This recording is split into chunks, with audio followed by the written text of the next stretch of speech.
Hello mga ka-viewers! Kamusta po kayo? Ngayon ay nagbabalik po ako para update kayo sa another vlog. For today's video po, ang pag-uusapan natin is Bahay Kubo. So bumalik po tayo kay Sir Will Ed Bahay Kubo para po ma-update kayo sa mga bago nilang gawa. And syempre sa presyo at sa mga interesado po, baka ito po magustuhan po ninyo. No? Start po tayo sa sukat po ng mga ka-viewers. Bali ang sukat po nito is 8 by 20 feet. Bali ito po yung executive design po ng Will Ed Bahay Kubo. Pag po kinonstruct po yung Bahay Kubo po ninyo mga ka-viewers, bali ang framing po na ginagamit nila is coca lumber po, and yung pinaka-stand po ng kubo is solid mahogany wood po yan. So para po sa kanilang mga plywood or walling po, ito po yung tinatawag na emblem. Bali si emblem po is magandang klase po yan ng plywood, and aside po dito sa walling na ito, maglalagay pa po sila sa gilid niya ng insulation foam, and doon naman po ipapatong si bamboo. Gaya po nito, ayan, makikita niyo po dito yung insulation foam para malesan po yung papasok na init sa loob ng kubo. Tapos po mga ka-viewers, syempre yung mga bamboo po na nasa labas, ang ginagamit po ni Sir Will Ed ay mga matatandang bamboo na po yan. Kasi ano po ang advantage pag matanda po ang kawayan, syempre mas matibay po, talagang pang matagalan. Once na binili nyo po itong executive design po na kubo, included po syempre sa package yung mga windows. Pwede po yung color white po na windows, and sa glass po pwedeng reflective o kaya po yung analog or clear glass po. And syempre kasama din po dyan yung mga light fixture gaya po ng pin lights, ganyan. Sa roof naman po, pwede po kayo mamili ng kulay. Depende po sa gusto ninyo. So marami naman pong color ng roof. Since custom made, ma-achieve po yan. Basta mag-request lang po kayo kay Sir Will. Ito naman po yung sliding door nila. Ito pong sliding door, pwede rin pong clear glass yan. Pwede din pong white ang kanyang pinaka-framing. So ito ay aluminum po yan ha. Sa design naman po tayo, syempre sa design po nasa inyo kung ano pong gusto nyo. Pwedeng flower, pwedeng diamond. Depende po. Marami pong design na pwedeng i-offer sa inyo sa Sir Will. Sa roofing naman tayo. Sa roofing po, naka-triple roofing din ito. Roof, insulation foam, plus syempre yung pinaka-ceiling. So sa sample po ng executive design, ito po yung pinaka-itsura niyan. Ito po, raw pa po yung mga kawayan, pero iba-varnish pa po yan.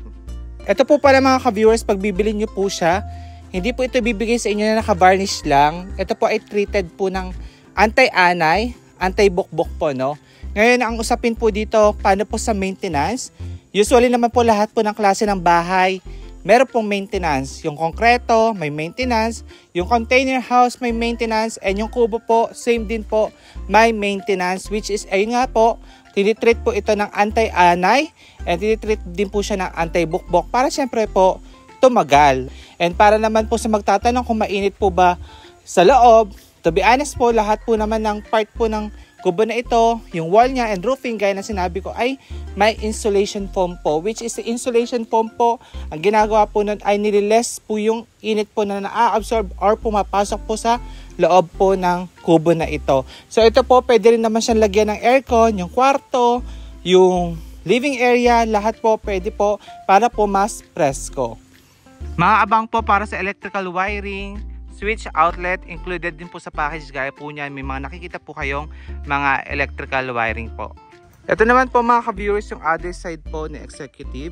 Ito naman po yung back view mga ka-viewers. Dito po ay may exit door na aluminum type, and may French door po yung design. So pwede rin po mahogany wood yan, depende po sa gusto po ninyo. And now ipasok naman po tayo sa loob. Pagpasensya nyo na at medyo madilim. So ito po, lalagyan pa po itong kubo na ito ng mga pendant lights, syempre. Included din po itong TV background. Dito po sa flooring, ang ginagamit po nila is vinyl type po ng flooring.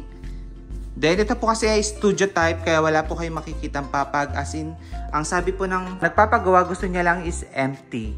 Siya na lang daw po maglalagay ng papag, wardrobe cabinet, ganyan. So ito po ay high ceiling na din, may kataasan, at meron na rin pong abang po para sa aircon yan, pag nagpa-aircon po kayo. Then dito naman po sa kabilang kwarto, same lang din naman po. Ito din po ay same vibes po sa kabila. So ayun po yung pinaka-center lights, ayan. Pwede rin po palitan niya ng pendant light, depende sa gusto po ninyo. So ito pong door niya, ang ginagamit po nila Sir Will is mahogany solid wood po. Bali, itong isa naman po na design, meron siyang half studio type, tapos yung isa po may papag. So, depende po talaga sa gusto po ninyong ipagawa kay Sir Will. Pwede po, no? So, gaya po nito, iba naman po yung loob. Ito yung sinasabi ko sa inyo kasama sa package, mga pendant light. Iba din po yung design ng door niya. Tapos dito, dyan po ilalagay yung TV. Meron na din floating shelf dito. Talagang kahit ano pong design, pwede, no? So, ito naman po, ay meron naman pong wardrobe cabinet. Ayan. Tapos po dito i-vinyl pa po yung flooring. Then dito naman sa kabila is may papag naman po yung pinagawa. Pwede naman po yung kabila, same lang din po, may papag na. And may cabinet ng kasama, ganyan. Nasa inyo po talaga, no?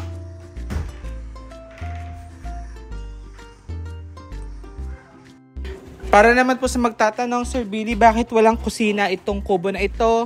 Walang CR? Ito po kasi ay sinasakay po sa truck. So, dinideliver po yung gantong klase po ng kubo. Para pong same lang po sa mga open cottage po na kubo. Pag nag-order po kayo, isasakay sa truck, ihahatid po sa bahay ninyo. So, same process lang po. Pero kung gusto niyo po talaga ng may CR, may kusina, pwede naman po kayo magpa-extend once na nasa inyo na po yung kubo. Dito po yung exit door niya, dito nyo po pwede, ito po yung pwede maging passage papunta sa kusina ninyo at sa ipapagawa po ninyong bathroom. Although sa Will Ed po, nag-offer po sila ng kusina, ng CR, yun po ay gagawin na po sa site, no? Kasi nga po, again, gaya ng sinabi ko, hindi magkakasya po ang kitchen sa CR sa truck. Ito po yung isa din sa bestseller po ni Sir Will. Ito po yung butterfly design po na kubo. So ongoing po itong kino-construct, no? Pero itutur ko pa rin po kayo. So ito po custom made din, kahit ano po pwede. Depende po sa request ninyo. So ganito po itsura niya pag ropa.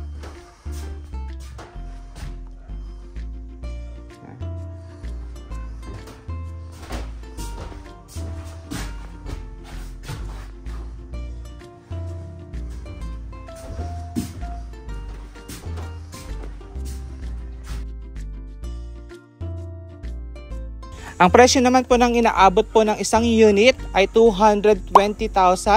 Complete set po yun mga ka-viewers ha. Gaya po niyan, ito pong Will Ed Bahay Kubo is taga Pangasinan po sila. Free delivery po around Pangasinan. Pero syempre pag po lumagpas na po ng Pangasinan, may delivery charge. Pero yun naman po ay reasonable price naman po, no? Yung reasonable price po para sa delivery, inquire lang po natin.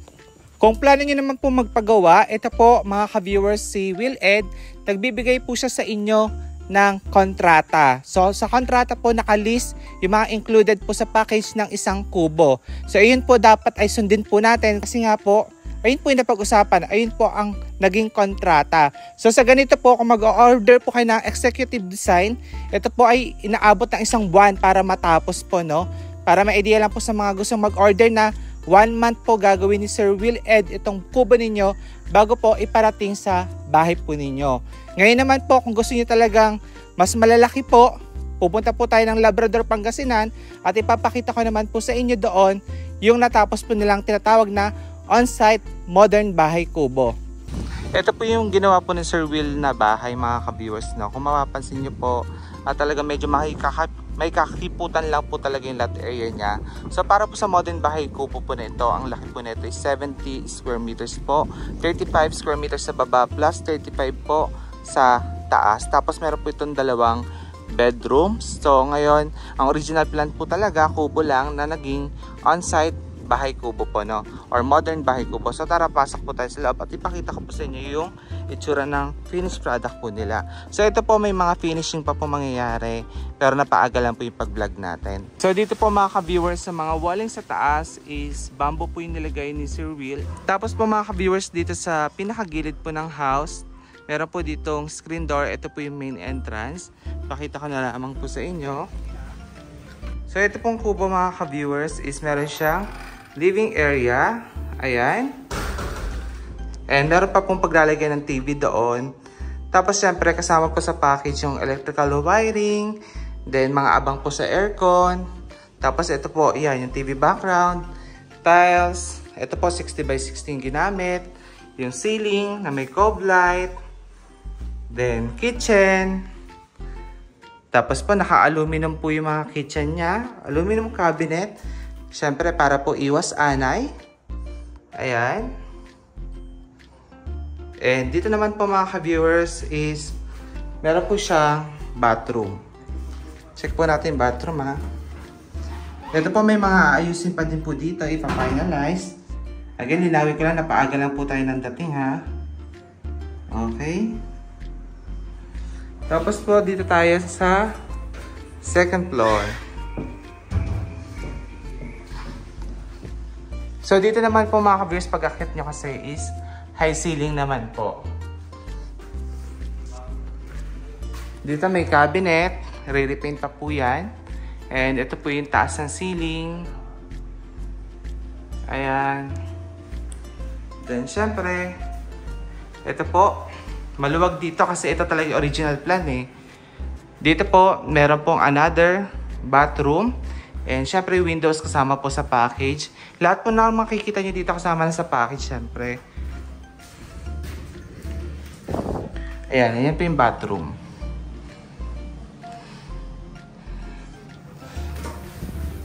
Then ito naman po yung hagdanan niya.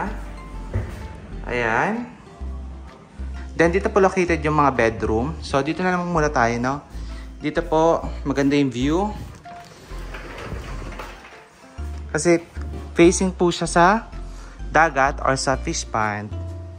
Ayan. So ito talagang paano to ni Sir Will, pa-preview po yung mga yan. Tapos ito po yung mga bamboo touch. So again, gumagamit po si Sir Will ng matatandang bamboo. Kasi po mas matibay po ang matatandang bamboo. And any design po, depende po sa inyo. Nasa inyo kung ano po yung gusto nyo ipalagay. Wall lights, included po sa package. Mga pin lights, ayan. And ito po naka-vinyl naman. Yung kanyang flooring. Okay, no? So, ang sarap magtambay po dito, nakaka-relax kasi bawat paligid po is punong-puno ng mangrove. Then, dito naman po tayo. Dito po ay may dalawang bedroom. Tingnan natin. So, ito po yung bedroom dito. May dalawang windows. Ayan. Then, foam na lang po yung kulang dito. Tapos, syempre, storage area po or paglagyan ng mga gamit.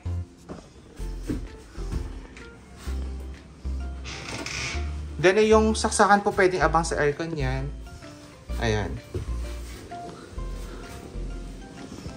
Then, dito naman po, papuntang attic. So, loft type bed po yung tawag, no? Titingnan nyo. Ayan yung second floor. Ito yung attic po na bedroom. So, dito ilalapag yung pinaka-bed niya. Ayan. So, ito po, nasa finishing stage pa again, ha? Ayan. Ayusin pa po yan. So, syempre, para makapunta ka dito, may hagdanan po. And ito po mga ka-viewers si Sir Will, no? So, siya po yung gagawa ng kubo ninyo. Marami na po tayong mga subscribers ang nagpagawa po sa kanila. At marami pong ongoing po na project si Sir Will. So, marami na po talaga nagtitiwala. Hindi po kayo mangangamba na may scam po kayo. And again, yung mga social media po ni Sir Will, yung mga Facebook niya, contact number, ilalagay ko po sa description box para at least po makapag-inquire na po kayo sa kanya. And syempre po, dahil po Billy Toledo tayo, napanood ninyo, bibigyan naman po kayo ng, ng discount hanggang kaya naman po ni Sir Will. Now, ngayon po, sana meron po kayo nakuhang idea sa vlog na ito. Again, maraming salamat po sa panonood. Ingat po kayo and God bless. Bye-bye!